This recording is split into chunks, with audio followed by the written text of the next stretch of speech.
vous avez la parole. Monsieur le Président, merci. Monsieur le rapporteur, Mesdames, Messieurs les députés, merci de me laisser l'opportunité de m'exprimer devant cette commission. J'espère pouvoir apporter une contribution efficace à vos travaux. Quelques mots sur les mandats pour lesquels je suis invité aujourd'hui. Le SDGA, Syndicat des distributeurs et grossistes alimentaires, est une organisation professionnelle créée en 1996 à la Martinique, composée aujourd'hui de 5 membres adhérents, 4 distributeurs et 1 grossiste. J'en suis le président depuis février 2020. Le groupe SAFO est une entreprise familiale fondée en Guadeloupe en 1962 qui opère principalement dans la distribution alimentaire de gros, de demi-gros et de détail en Guadeloupe, en Martinique, en Guyane et en franchise à Saint-Martin. J'en suis le président du directoire depuis février 2016. Concernant l'objet de votre commission, je m'exprimerai principalement concernant le secteur de la distribution alimentaire, de gros et de détail, et les territoires de la Martinique en particulier, de la Guadeloupe et de la Guyane, n'étant pas présents ailleurs, ni à travers le syndicat, ni à travers SAFO.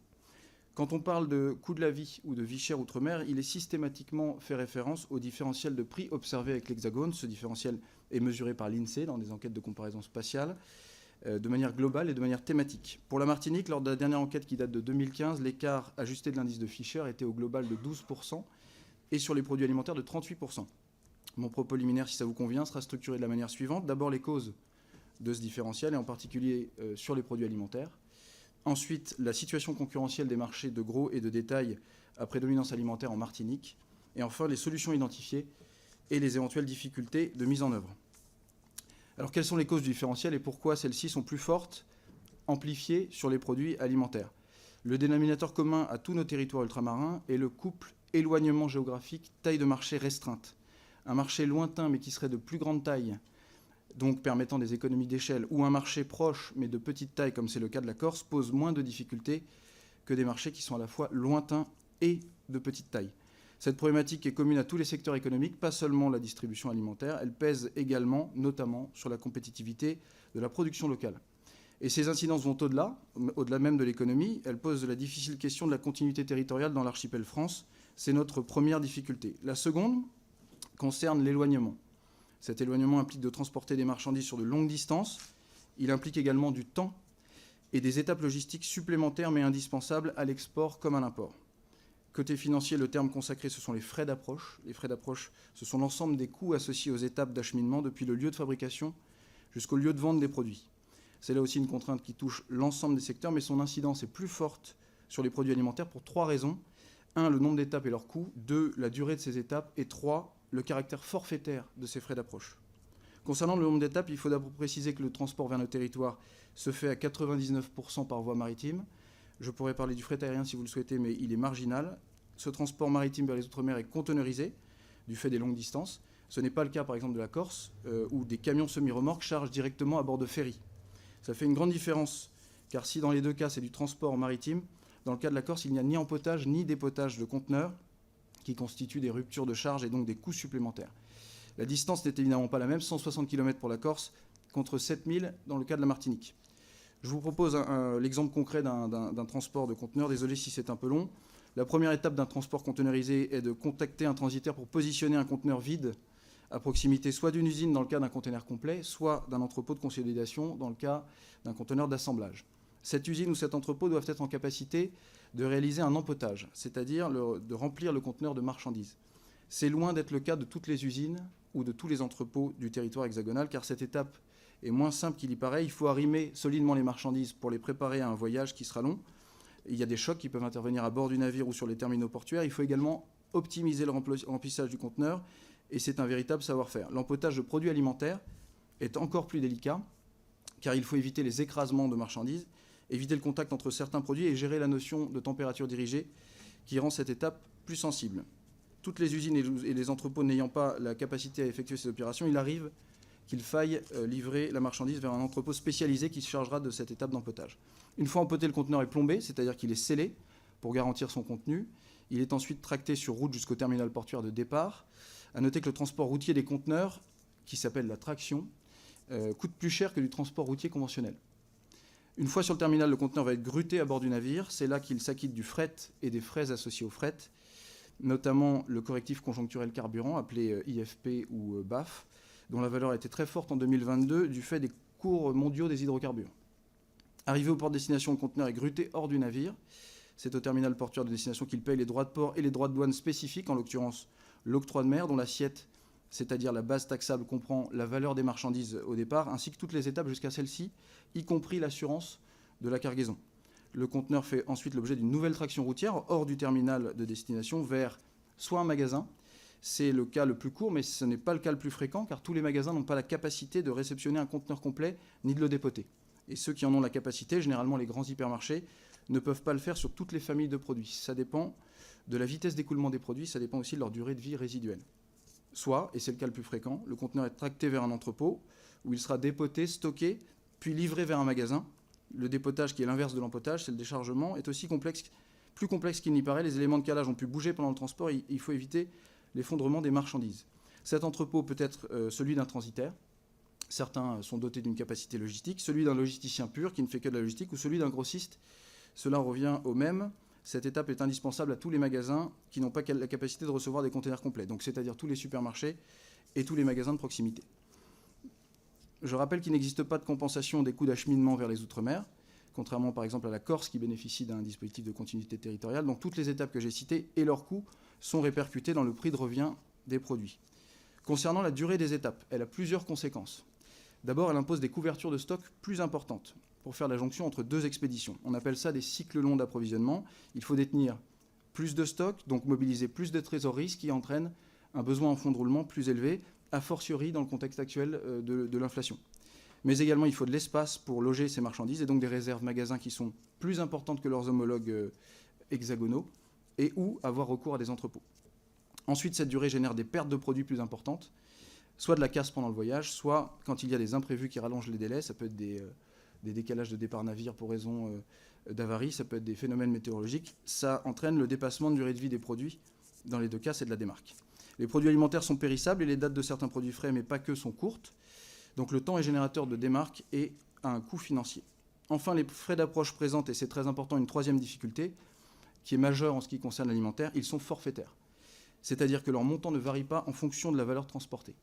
Ce sont les coûts au conteneur, quel que soit ce qui est contenu à l'intérieur. Cette caractéristique est particulièrement pénalisante pour les produits dont le rapport valeur-volume est faible, et la plupart des produits alimentaires sont au cœur de cette définition, et en particulier ceux de première nécessité.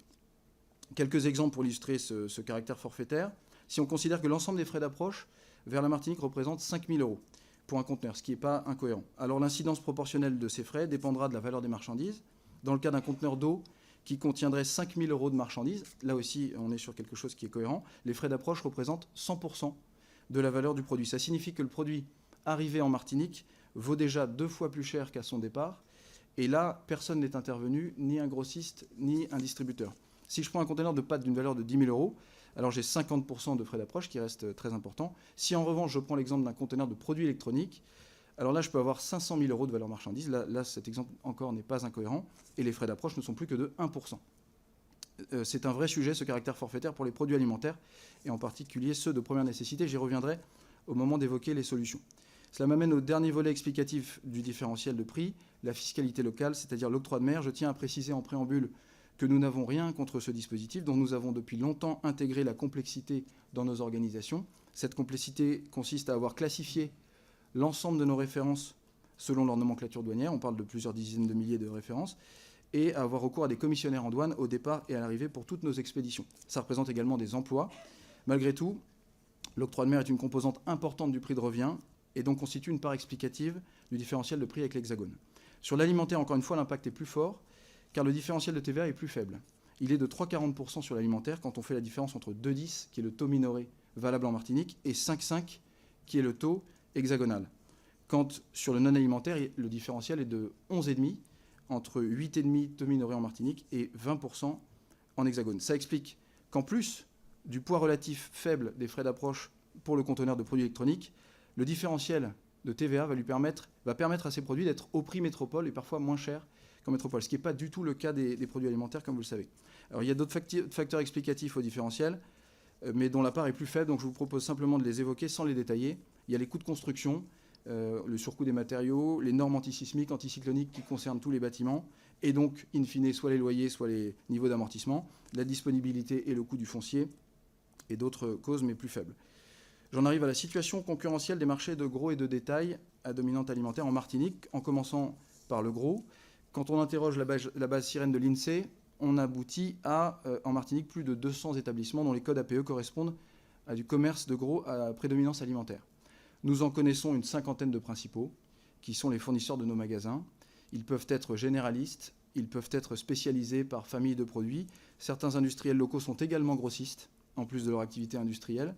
Il y a aussi des logisticiens purs et des transitaires ayant des capacités logistiques qui permettent à leurs clients de faire des importations directes. Cela rentre dans le champ concurrentiel de l'activité de grossiste. Aucun magasin en Martinique, et c'est vrai à mon avis pour le reste de l'outre-mer, n'est en capacité de fonctionner complètement sans une étape logistique locale. Elle est indispensable et elle fait partie de la logistique import dont j'ai parlé tout à l'heure. Elle rentre dans les frais d'approche. Je me tiens évidemment à votre disposition pour toute autre information concernant le commerce de gros. Concernant le commerce de détail, sur les 9 principaux groupes d'enseignes qui composent le paysage hexagonal de la grande distribution, à savoir Leclerc, Intermarché, Système U, Carrefour, Auchan, Coramatch, Lidl et Aldi, 6 sont représentés en Martinique. 6, ce n'est pas ridicule quand on considère d'un côté 65 millions d'habitants et de l'autre 350 000. Il faut savoir que les groupes intégrés Carrefour, Casino, Auchan ne sont pas directement présents outre-mer. Ils passent systématiquement par des franchisés. Il y a eu 2 exceptions à cela par le passé. Coramatch a racheté en 2000 son franchisé Primistère et Noir, qui était un acteur de premier plan aux Antilles et en Guyane, qui avait des difficultés financières. Coramatch l'a revendu en 2011. Le groupe Casino a racheté en 2005 sa filiale, son franchisé pour l'océan Indien, Vendémia, qu'il a revendu récemment en 2019. On peut s'interroger sur pourquoi ces enseignes ne viennent pas en propre. La meilleure réponse viendra des groupes eux-mêmes, ceux qui sont partis ou ceux qui ne viennent pas. Moi, je pense notamment à Lidl et Aldi qui ont des stratégies de développement très agressives sur le territoire hexagonal et qui ne sont pas présents outre-mer. S'ils sont sollicités par votre commission, j'imagine qu'ils y répondront. Notre lecture à nous, c'est qu'ils n'ont pas estimé le rapport potentialité sur complexité suffisamment intéressant. La potentialité, c'est encore une fois la taille de marché, celle actuelle et celle future. Il est vrai que les perspectives de décroissance démographique dans certains territoires peuvent inquiéter à juste titre. Et le facteur de complexité, ce sont les frais d'approche et la fiscalité dont j'ai parlé. Il y a un véritable enjeu d'attractivité des investissements outre-mer, et c'est aussi vrai dans la grande distribution. On peut citer d'autres secteurs où il y a eu des départs récents, des compagnies maritimes, Gist et Maersk, tout récemment, une banque, la Société Générale.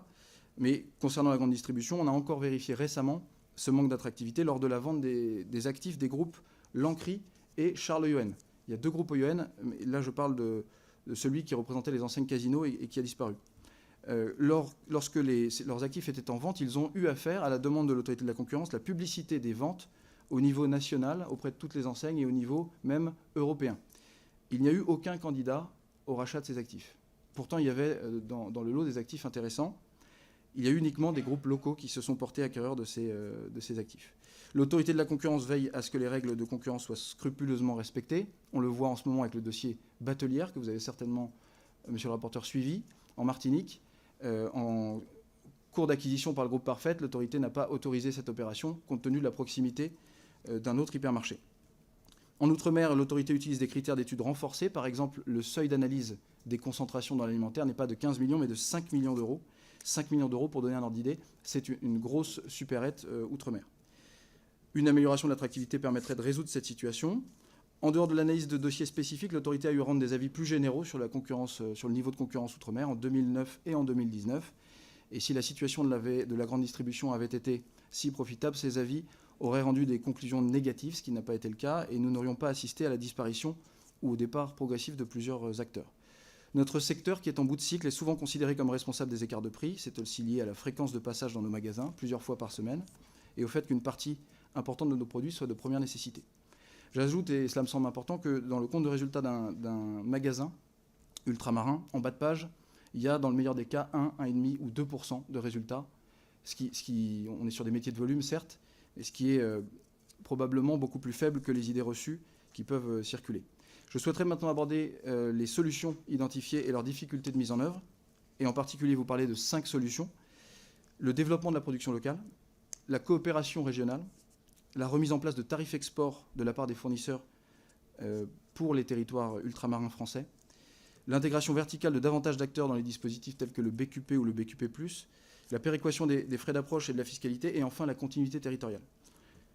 Sur le développement de la production locale, il est vertueux à bien des égards, développement de l'emploi, développement des investissements, attractivité, meilleure autonomie alimentaire, autant de raisons pour lesquelles tous les distributeurs adhérents du SDGA, mais au-delà, l'appellent de leur vœu et s'inscrivent tout à fait dans cette dynamique. La problématique principale reste la compétitivité des produits locaux. Ils sont soumis à des handicaps structurels qui sont liés au fameux couple éloignement-taille de marché. Concrètement, les industriels sont obligés d'interrompre leurs outils productifs, ce qui est coûteux. Ils ne peuvent pas trouver toutes les matières premières localement et ils ne bénéficient pas ou peu d'économies d'échelle.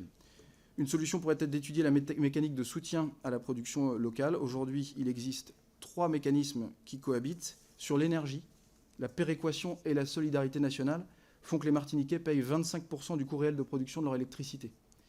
Ce, grâce au calcul du coût d'énergie qui tient compte de l'ensemble du parc productif national, centrales nucléaires hexagonales comprises. C'est particulièrement efficace, et nous l'avons vu récemment avec les hausses du coût d'énergie, mais c'est difficilement transposable à des produits. Il faudrait pour cela que des spécialistes se penchent sur cette opportunité. Sur l'agriculture, en particulier celle qui est destinée à l'exportation, le mécanisme est différent. On considère que ces produits subissent une concurrence déloyale d'autres pays étrangers, en particulier sur les salaires, où ces pays pratiquent des salaires extrêmement bas, ou sur les normes où les modes de production ne respectent pas les normes européennes ou françaises, sur les pesticides utilisés, sur les modes de production. Donc des subventions françaises et européennes viennent baisser le point mort de ces producteurs, des producteurs, pour les rendre plus compétitifs à l'export. Ça fonctionne et ça permet de faire rayonner le territoire. Sur l'industrie, c'est un 3e dispositif qui est utilisé. C'est le différentiel d'octroi de mer. Le raisonnement est le suivant. Puisque les produits industriels locaux ne peuvent pas être compétitifs du fait des handicaps structurels, du couple éloignement-taille de marché, qui sont des raisons tout à fait valables, alors on vient impacter les produits importés pour qu'ils soient plus chers. On vient réguler la compétitivité à la baisse. Ça pourrait fonctionner si le consommateur ultramarin en avait les moyens. Ce n'est pas le cas. Les statistiques de seuil de pauvreté le confirment. Nous nous interrogeons donc sur la possibilité d'utiliser le second mécanisme, celui qui concerne l'agriculture, sur l'industrie. En somme, un dispositif qui permettrait plus de compétitivité aux produits locaux et qui mettrait la pression sur les produits importés plutôt que l'inverse. Cette position ne fait pas l'unanimité. Je donne simplement à votre commission l'avis d'un distributeur profane. Ça me permet néanmoins de faire une transition avec la solution suivante, la coopération régionale. Elle est souvent évoquée, mais difficile à mettre en œuvre dans le contexte actuel. Qui dit coopération régionale dit échanges bilatéraux dans les deux sens, à l'export depuis nos territoires vers les voisins, à l'import dans l'autre sens. Chaque flux a ses contraintes propres. À l'export, c'est la compétitivité des prix qui pose problème. Nos voisins sont des pays au PIB et au PIB par habitant beaucoup plus faibles que nos territoires ultramarins, qui recherchent donc beaucoup plus de compétitivité prix. Peut-être que l'idée précédente permettrait de déverrouiller cette contrainte. Et dans l'autre sens, à l'import, on rencontre des problèmes de normes ou d'équivalence de normes. Nos territoires sont européens, nos voisins ne le sont pas, ou pas toujours.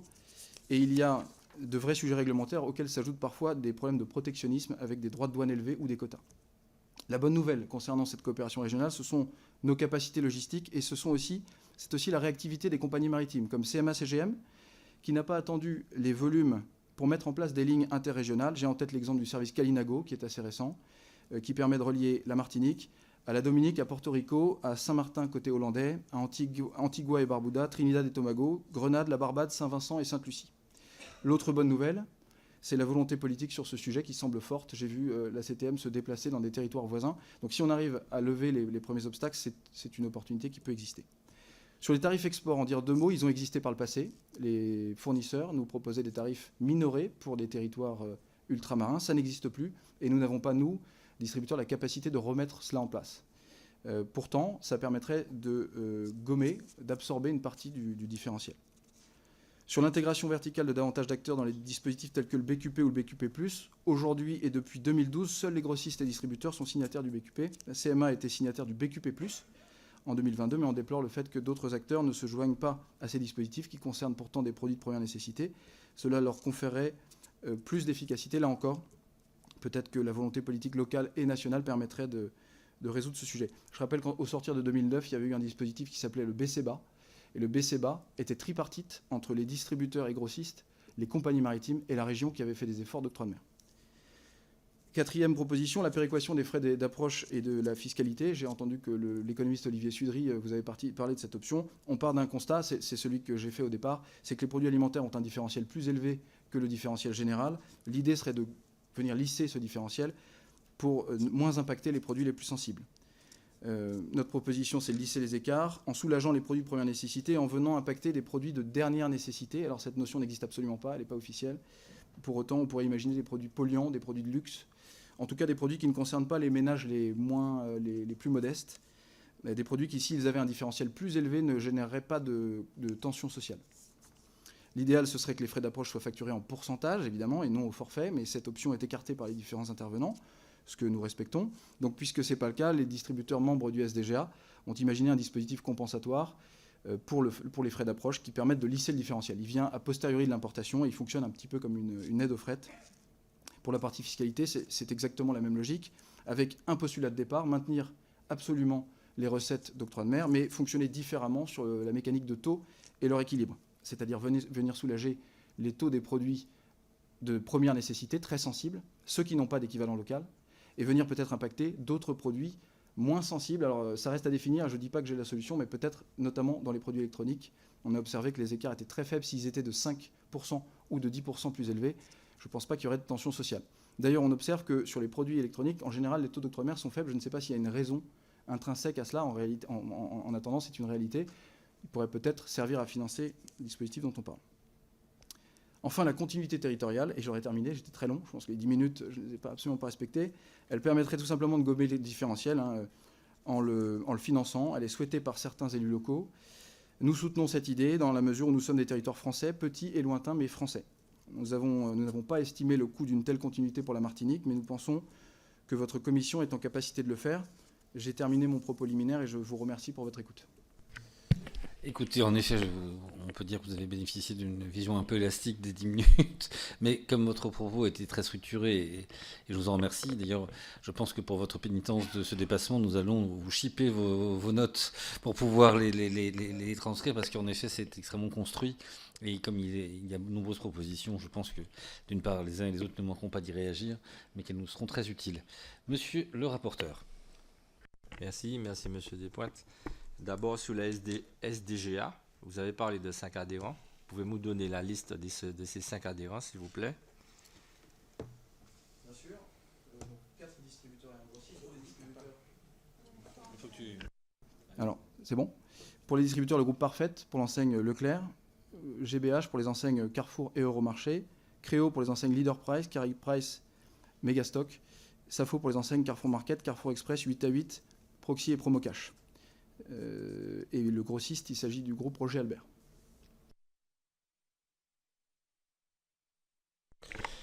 Et votre syndicat aujourd'hui, quelle est sa mission et son rôle? Aujourd'hui, le syndicat a pour objectif d'échanger entre distributeurs sur des problématiques communes. Ces problématiques sont le développement de la production locale. Elles sont de manière macro, parce qu'ensuite la négociation est individuelle, la gestion par exemple du BQP ou du BQP+, et elles sont aussi environnementales. Nous avons conduit une étude sur le réemploi du verre avec l'ADEME en Martinique. Tous les sujets qui ne sont pas des sujets de prix ou de concurrence, ni des sujets sociaux.